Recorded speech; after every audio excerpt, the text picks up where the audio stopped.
Halo teman-teman, Assalamualaikum warahmatullahi wabarakatuh. Perkenalkan, nama saya Desi Ramadhani Duwina Iswara dengan nomor pokok mahasiswa 171075. Saya berasal dari Prodi Manajemen Perhotelan STP Satya Widya Surabaya. Di sini saya mendapatkan tugas dari dosen manajemen keuangan dengan tema peran finance dan accounting department dalam meningkatkan profit bisnis. Dari tema tersebut, saya mengambil judul yang berkaitan dengan tema tersebut, yaitu prosedur kerja dan peran income audit untuk profit suatu hotel. Pertama-tama, di sini saya akan menjelaskan untuk pengertian income audit sendiri. Income audit yaitu merupakan salah satu subbagian dari finance dan accounting department yang melaksanakan pekerjaan memeriksa, mencatat, dan melaporkan informasi data tentang hasil penjualan selama sehari penuh. Hal ini dilakukan secara terus-menerus oleh naik audit setiap harinya.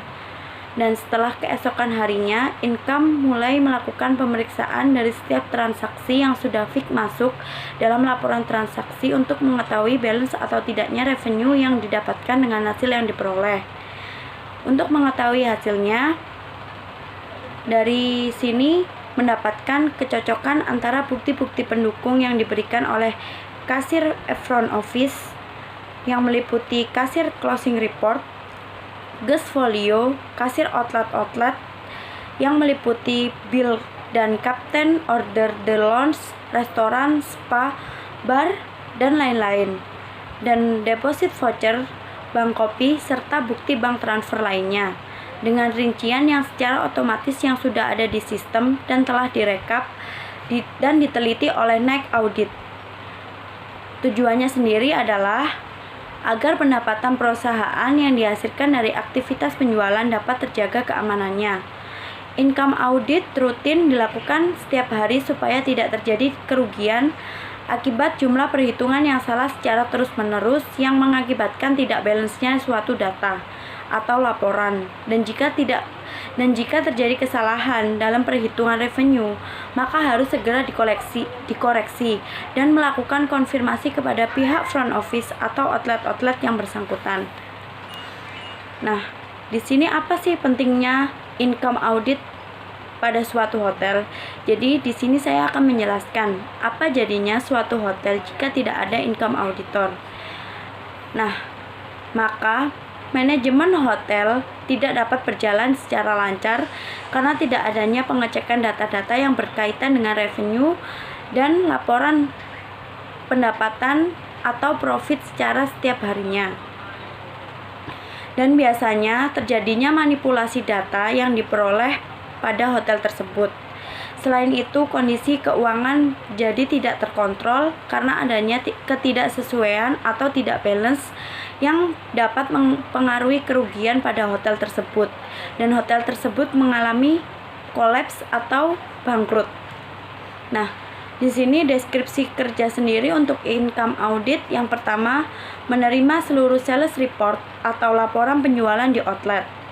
Yang kedua, mencocokkan sales report dengan transcript of sales night accounting untuk memastikan apakah seluruh penjualan telah terposting. Yang ketiga, memeriksa seluruh kelengkapan data penjualan.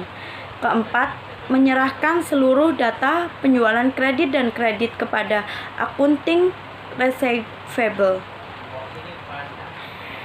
Kelima, melakukan konfirmasi kepada general kasir atas penjualan tunai. Yang keenam, melakukan tindakan koreksi atas kekeliruan pencatatan penjualan sebatas kewenangan yang dimiliki. Maksudnya di sini yaitu kewenangan yang dimiliki pada outlet tertentu yang bersangkutan, hanya yang bersangkutan. Dan yang ketujuh, membuat rekapitulasi data penjualan selama daily, monthly, dan yearly. Dan yang terakhir, membuat jurnal penjualan.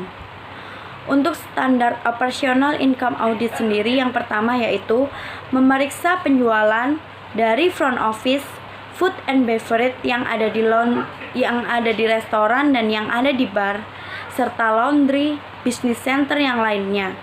Yang kedua, membuat laporan hasil penjualannya. Laporan hasil penjualannya harus dilampirkan captain order, bill, dan guaranteed of letter.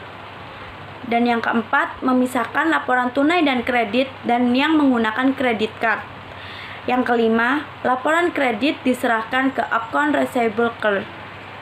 Yang keenam, penjualan yang menggunakan kredit card harus melalui mesin EDC atau Entry Data Capture.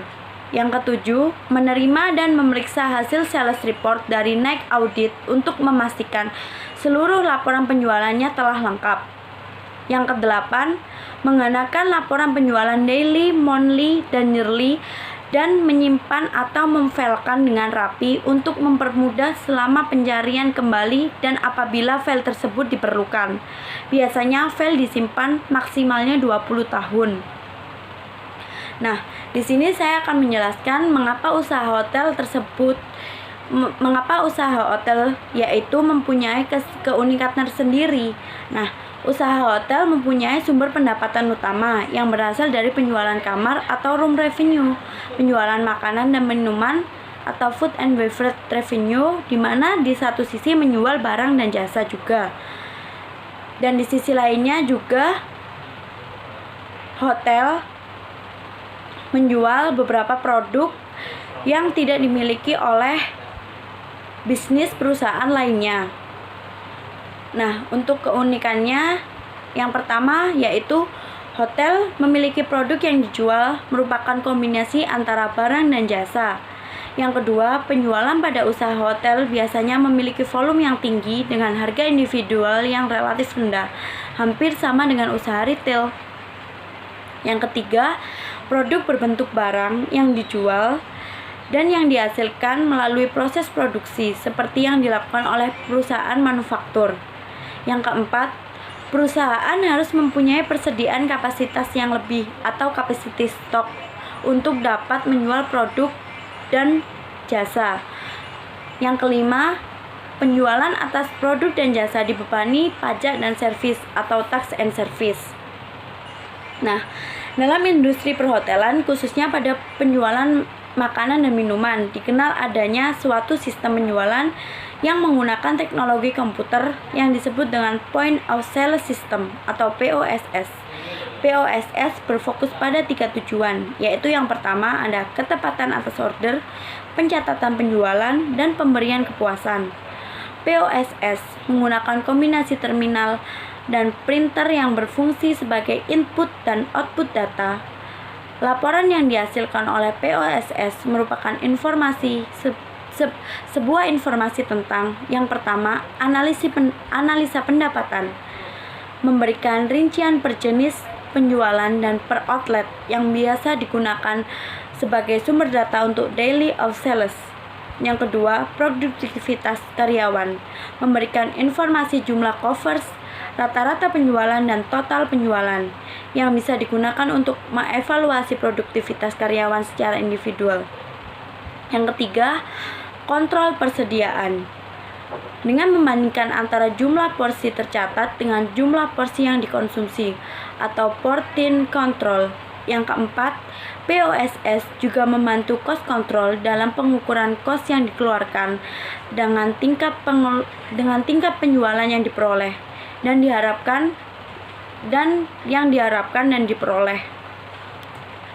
Nah, biasanya dokumen yang digunakan sendiri teman-teman, yaitu setiap transaksi yang terjadi tentunya harus didokumentasikan ke formulir transaksi ya teman-teman. Penggunaan dokumen ini adalah salah satu cara untuk memberikan bukti transaksi yang kemudian bisa digunakan sebagai bukti audit atau audit trail dari pihak independen. Adapun dokumen yang digunakan sebagai berikut. Untuk penjualan sendiri yaitu dokumen yang dihasilkan meliputi guest bill, master bill, extra bill, reservation form, room sales recapitulation yang biasanya digunakan untuk mencatat penjualan kamar pada hari itu, dan remittance of fund. Nah, untuk penjualan makanan dan minuman sendiri, dokumen yang dihasilkan yaitu restoran and bar order, restoran and bar check or bill, restoran and bar summary of sales, remittance of funds, yaitu merupakan amplop yang digunakan untuk melaporkan dan menyetorkan hasil penjualan pada masing-masing shift.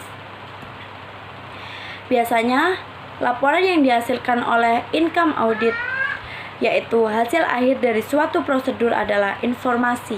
Adapun informasi yang dihasilkan dari prosedur penjualan kamar dan prosedur penjualan makanan dan minuman adalah: yang pertama, penjualan kamar, laporan yang dihasilkan adalah room sales recapitulation. Dan penjualan makanan dan minuman, laporan yang dihasilkan berupa restaurant and bar summary of sales. Dan yang ketiga, daily of sales disiapkan oleh income auditor yang berisi laporan penjualan hotel secara keseluruhan. Baik, terima kasih. Sekian dari presentasi saya pada pagi hari ini. Apabila ada salah kata maupun perbuatan atau penjelasan yang kurang berkenan, saya mohon maaf. Wassalamualaikum warahmatullahi wabarakatuh. Terima kasih.